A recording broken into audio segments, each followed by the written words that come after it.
Welcome to the phone-in segment on Daybreak. Today we'll turn our focus to a heart-wrenching tragedy that has once again exposed the deep fault lines of communal suspicion and reactive violence in our society.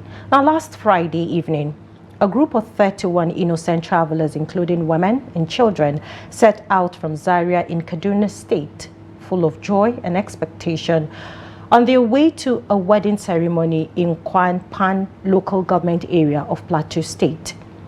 But that celebration never happened. Somewhere in Mangu district, they lost their way and unknowingly drove into a community gripped by fear and anxiety from weeks of unrelenting terrorist attacks. In that tense atmosphere, they were mistaken for threat, and mob justice ensued. Now, 12 people were killed in the most brutal fashion. Some died on the spot. Others succumbed to injuries later.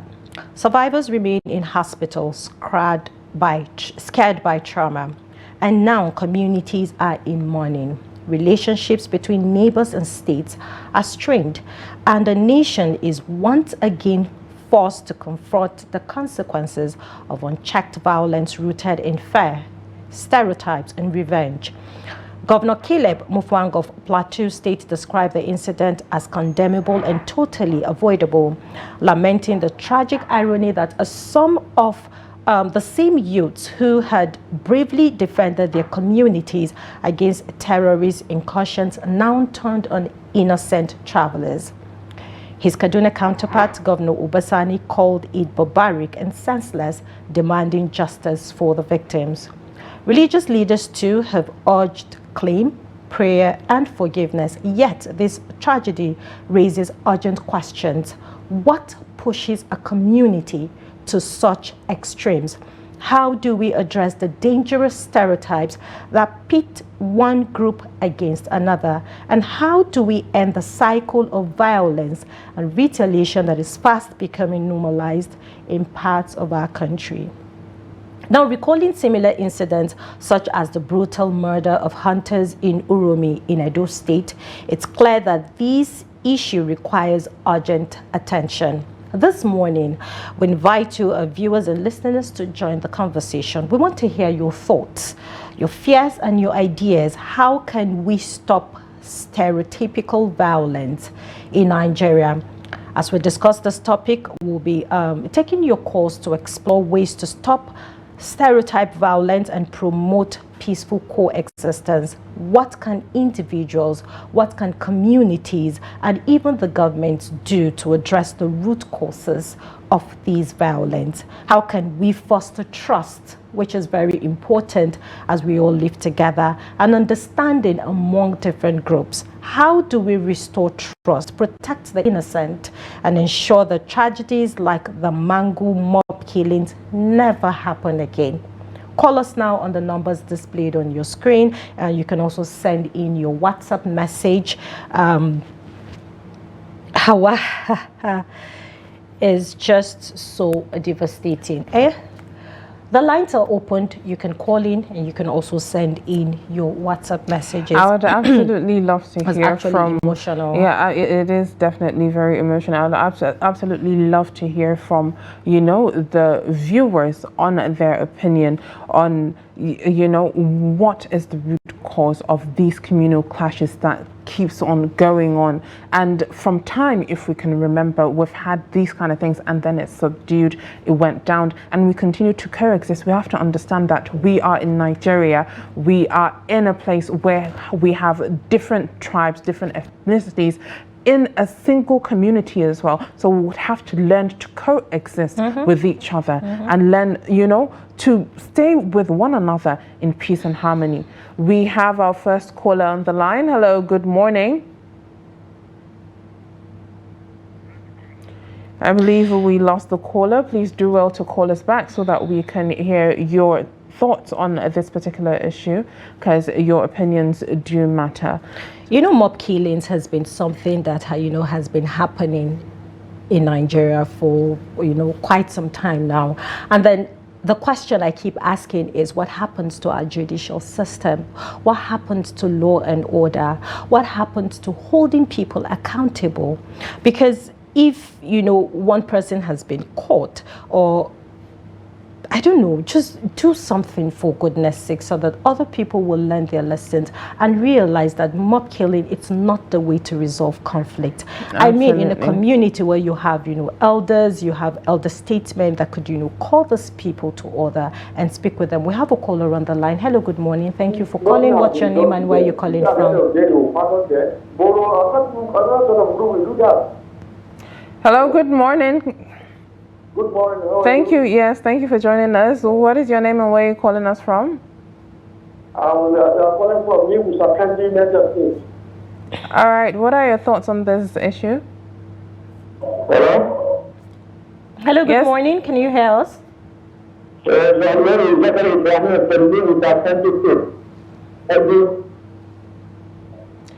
I believe your voice is a bit muffled. If you could do well to call us back so that we can hear you very clearly on this issue. Well, as you were saying, we have to understand that, yes, these things happen, and then people responsible in making, these things become more than they are held responsible for their actions. We have a caller on the line. Hello, good morning. Good morning, Hauwa. How are you? I'm doing fine. Thank you for calling us. Okay, I want to appreciate your good. All right. Good morning, Abba Sinkon. Thank you for calling us from Gombe. What are your thoughts on this issue? What's the topic for today? We are talking about the recent killings of travelers at Mangu in Plateau State, and the retaliatory and mob killing that has been going on, just like the one that happened in Edo State. So what are your thoughts on it, and how can we make sure that these killings stop? Thank you very much. This is a very welcome topic. To tell you quickly, indeed, it's a privilege being here on this platform. Trust TV is one of my best stations and remains my best station. Now, I want to talk on three aspects. One is police, two is justice, and three is community. If this issue must be solved, these three major forces in Nigeria must work completely. Must have a finish on ensuring that this issue that is almost stop. Number one, I remember vividly during the Shagali regime, the police were highly sophisticated. They were equipped with ethics. And what later happened? When there was overthrow of the military took possession of every equipment that they had. The APC, they seized it, removed all the important gadgets and sent Kaka to the police. That made the police to become incapacitated and very reluctant to answer different calls. Now, I also want to add here again that our undercover surveillance or intelligence needs to step up their feet. Then for the military also, because we are not supposed to have the military on ground. We are demarketing our military. They are supposed to be sophisticated in a camp trained in case of any insurgent or any hazard if there's any external issue. Look at what is happening between Iran and Israel. So our military is supposed to be killed in a place, sophisticatedly trained. But that is not happening. You see our military on the sea, it is uncalled for until we go back to the drawing board. This is supposed to be the duty of the mobile policemen. Strictly the duty of the mobile police. And you find our mobile policemen where guiding big men, guiding rich men. That is not their duty. That is not their statutory responsibility. Their statutory responsibility to square riot and insurrection and exponent. That is their duty. Until we address this system, we will continue not to make headway. And the way forward to constant attack, issues of attack, is we must address this system and just cover. Look at the one you are just talking about in February, Kelly, and what other things, and jobs. Nigeria needs to step up. Our security system needs to gear up. They are sleeping. Why they are sleeping? Our DSS needs to work. Look at Iran. Those people that get information to Israel, they are captured about 30 of them, executed them. I am constantly in touch with what is happening there. I watch CNN, watch all the relevant stations, monitor what is happening. Why can't we also do this here? Please, we must ensure that we are not sleeping. We are not sleeping. Look at America went and bombed Iran. And before they bomb, they have removed the uranium. They have removed most of the important things there because they knew something was going to happen. Why can't we here start readdressing our security?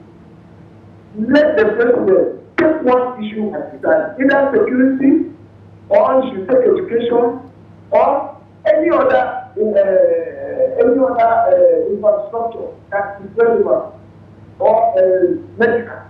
You should go into the medical profession and make sure you address it, or address education, or address security.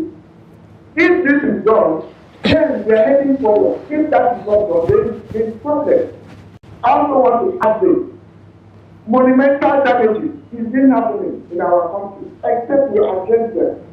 Number one is tackling child abuse. How do we tackle child abuse? We have a lot of children on the street begging for money, and margarine, etc. That's jail.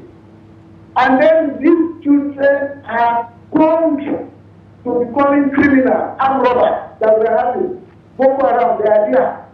They should be arresting them. That is why I don't want wicked drill at Abuja, sending them package. Once you allow these children, even their parents will be there watching them beg. Thank you, Hauwa, and the co-president this morning. God continue to bless us, bless Nigeria. We must not continue to have all criminals and all drug abuse and all devices that do not make people to move forward. God bless you, God bless Nigeria, bless responsibility, and the entire management staff. All right, thank you very much, so much. Abasinko. Thank you for your contributions. You may note that we have to make sure that our security agencies, especially the police, are a stronghold in communities whereby they're there standing guard and making sure that these kind of things are prevented even before they happen. And I would say that it would be a very huge thing of importance if our people are resensitize and understand that we are in the same community, we are in the same country, and we have to coexist. We have another caller, I believe, on the line. Hello, good morning. Yeah, good morning. Good morning. Thank you for joining us. What is your name and where are you calling from? My name is Chijoke and I'm calling from Soka. All right, good morning, Chijoke. What are your thoughts on this issue? Well, my thoughts, this is something that has, continued to happen over time, even though it's regrettable because lives were lost, but that tells you the level of mutual distrust we have in the country now. Because like the saying goes, once bitten, twice shy. Because of the level of insecurity in the country now, every stranger in a security threatened area now is a suspect.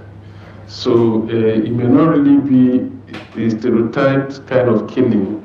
That issue of Plateau State was, I think, it was an isolated case. Because with people that have suffered so much from all these terrorists and other bandits, any strange face in your area appears to be a threat to the people. So I think that was what led to that incident. And then, looking at it holistically, you see, because the security architecture of the country has collapsed, sorry to say that, but then that is the reality on ground. Because like 48 hours after the president's visit to Benue State, the terrorists were rampaging again at the SGF's hometown and lives were lost. People no longer feel safe and secure, and the government is not living up to its responsibility of safeguarding the lives and property of the citizens, which is the primary duty of government. And because of this mutual suspicion, people don't feel safe again when they see people around. Because you don't know where you will meet your Waterloo. You don't know who is the next target. You don't know who is the next bandit or terrorist. Because normally they come usually as every other person, and then they open fire and start attacking. So when you see strange faces and strange people in your community, in your area, especially if you've experienced all these level of insecurity, you should be agitated, and you naturally will react. So I think it behoves on the government to ensure that there is security of lives and property. Once there is security of lives and property, all these incidences, and unnecessary waste of lives, spilling of blood, left, right, and center, will reduce to a minimum. Before now, people were living harmoniously. Different tribes, different people, different ethnic nationalities, they were living peacefully. Even before now, herders normally go with sticks, carry their cows, graze, and without destroying people's farmlands, without AK-47, without raping women and children, and killing fathers and brothers that are going for their legitimate businesses to the farms. So it still boils down to this lack of security. Once we have security and people feel safe, nobody will want to attack the next person, because you know that people that are coming are friendly, and they are the same people we've been living with over time. So the government has to really dig deeper to find a permanent solution to this issue of insecurity. Unless this issue of insecurity is nipped on the bud and finally dealt with, all these incidences will continue to occur at one time or another in this country. Thank you. All right, thank you very much, Joke, for your contribution. Maimuna, he made a point saying that all this is due to the fact that, the security agencies, the country is not doing what they need to do. But then at the end of the day, I would like to take us back and say, as he said, suspicion, people are trying to defend themselves. And we've spoken about self-defense as well. And this is part of, the negative effects, I would say, of trying to defend yourself, self-defense. Yeah. But anyways. Okay, we have another caller on the line. Good morning, Adi. Thank you so much for calling. Good morning, ladies. Both of you are looking ready this morning at Isra. Thank you Good morning, Ajay. Thank you for calling us. Please kindly share your thoughts. How can we end with stereotypical violence? Yes. There's only one solution I have to offer Nigerians. If you observe it, since they have been killing, either in Benue or Plateau State, we have not seen anyone prosecuted, convicted, and sentenced. And when that is absent, people will take law to their hands. Because when somebody kills people, you say you arrest them. You show their face or don't show their food. At that hand there. But if they have been taken to court, convicted, say you are going to die by hanging, even though they won't kill them, that alone is enough. And put them in prison, they will show you that they are now in prison waiting for someone to die. Other people will think twice. But in the inception of this killing, show me one, either in Benue, or in Plateau, or in Kalama, or in Nasarawa, that they say they have been convicted Not just one. None. That is what is happening. Now, during the life of former Chief of Army Staff, Buratai, we started what is called a repentant Boko Haram. People slaughter their human beings, kill people inside the mosque, bomb them. You arrest them and say they are not repentant. They will say that our money can't free us nothing, give them clothes, give them guns, and some of them will come back and kill their family again.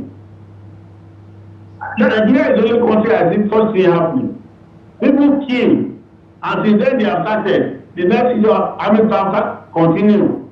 They are doing like repentance. Somebody kill people by blood, he shed blood. He didn't go to prison. He said he repent, and you give them money, you give them uniform.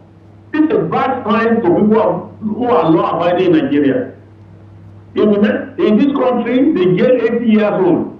In this UK, London, 80 years old, want to commit crime. You run away. When they caught you, even you can't walk, you're on wheelchair, they will still sentence the person.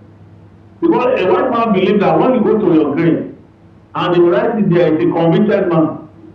And some that are wrongly convicted, the family will fight on the leave that conviction, and they will take the judgment to burial ground and put it there. But in Nigeria, we don't care. So that is what is happening. So if we don't make you an example, take them to court, let the judgment, they will still carry on. And they will say that arrest people, everything is politics. Everything is politics. Honestly, that's for me. I know military rule is not good, but let's have a parliamentary rule. No, this presidential system. But God will say, I have my condolence to those people that have lost their family. Nigeria wasn't like this before. In our time when we were living together, and when I was living in Kano, nobody closed their door in Kano then. I live where they call Kano Jiso, inside the residential quarters. Nobody closed their door. We are safe. They look at it now. Let's continue to pray. God will bless Nigeria. Thank you so much, Ade. Thank you so much, Ade, for calling. You know, he made a very valid point, and it was the same thing that I'm asking. What is happening to our judicial system? What is happening to law and order? People are meant to take account. It is very, very important. I mean, you should be accountable for your actions. Absolutely. When it comes to attacking someone in response, no matter what it is, people need to be held accountable for their actions. Maybe that would halt that, but then the question continues to be, what are we going to do about it? How can we make sure that these killings stop, because lives are lost? So we have another caller on the line. Hello, good morning. Good morning. Good morning, sister. My name is Sam. All right, good morning, Sam. Thank you for calling. Where are you calling us from? Calling from Jalingo. All right, can you give us your thoughts on this issue? Yeah, I think the first thing I will have to say is that the country itself has no national interest or national goal that is being set, that every Nigerian, despite your ethnicity or religion, you can easily see and say this is where we are going as a country. So people have gone back to their tribe to find solace, because they cannot find that solace in the nation itself. Okay, let me break it down. Today we live in Nigeria, Kano for example. There are places in Kano today that if you should give me a house for free to stay, because of my religion, I may not be able to stay there. The same goes to Jos Plateau State.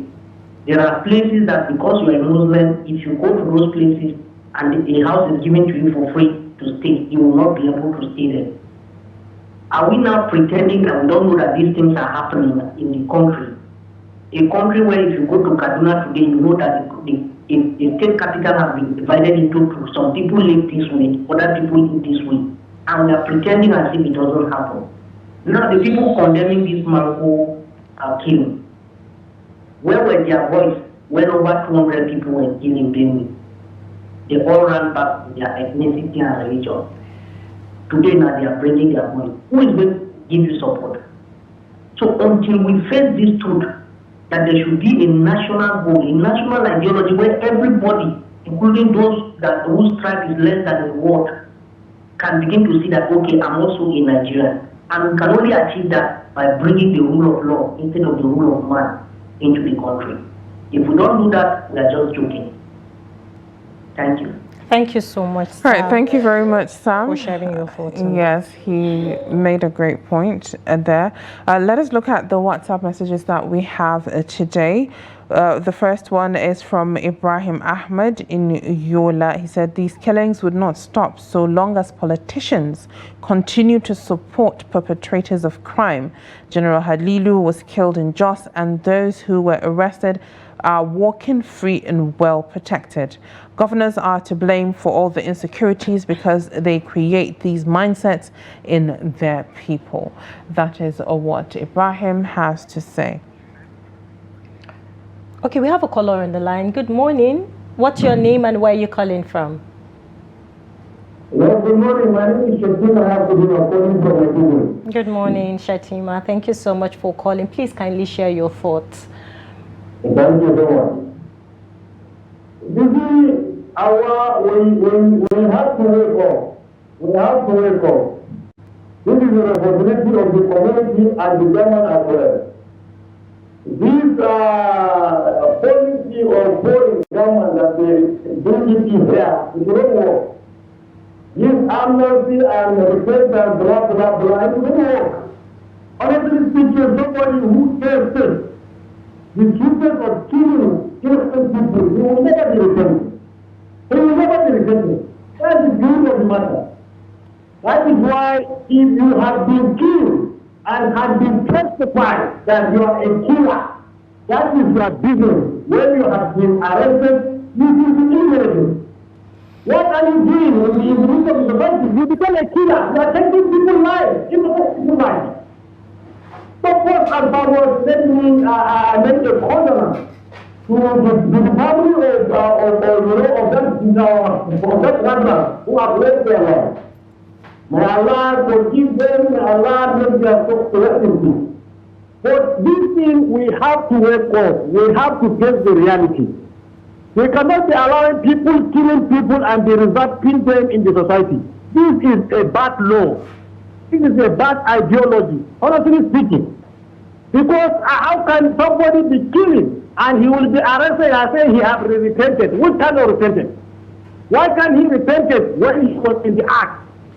When he was arrested, that is the time that he will repented, and you agree that he repented. What kind of what kind of sense are you using? Anybody who has been killed, the killing becomes his business. Let him be killed. That's the solution. That's the solution. We cannot be maintaining criminals in our midst. You see, all these people now, where they are calling repented Boko Haram, they are not repented in reality.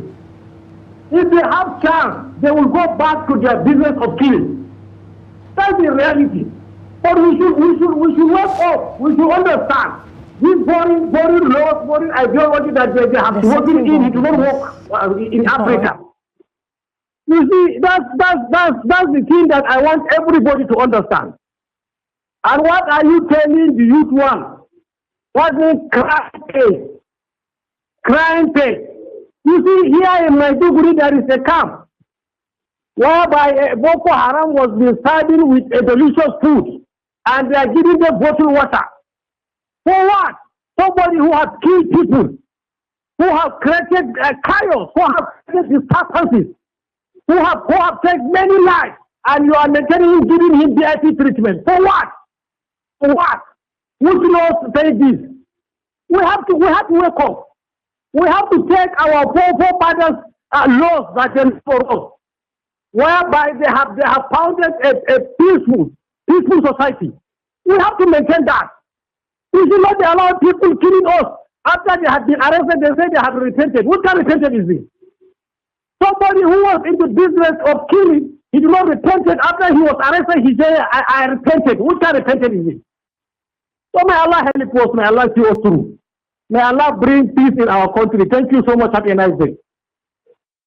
Shatima, for your contribution. And we have to understand that there's a difference when it comes to those that have immersed themselves in those acts of terror, and there is a difference when it comes to those that, you know, involve themselves in mob killing, or whereby they would see someone as a threat and would act in, you know, self-defense, as they would call it. But then at the end of the day, we have to look at it and understand that not everything is a threat. We have another WhatsApp message. Maimuna, take it away. Okay, we have a message from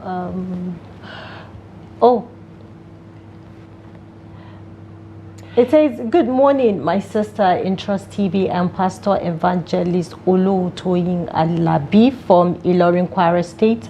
I love this issue. Can killing stop? Let's look at it from day one. Cain and Abel in the Bible. What we'll need to kill is hatred, poverty, ignorance, and lacking God have created everything before human was created.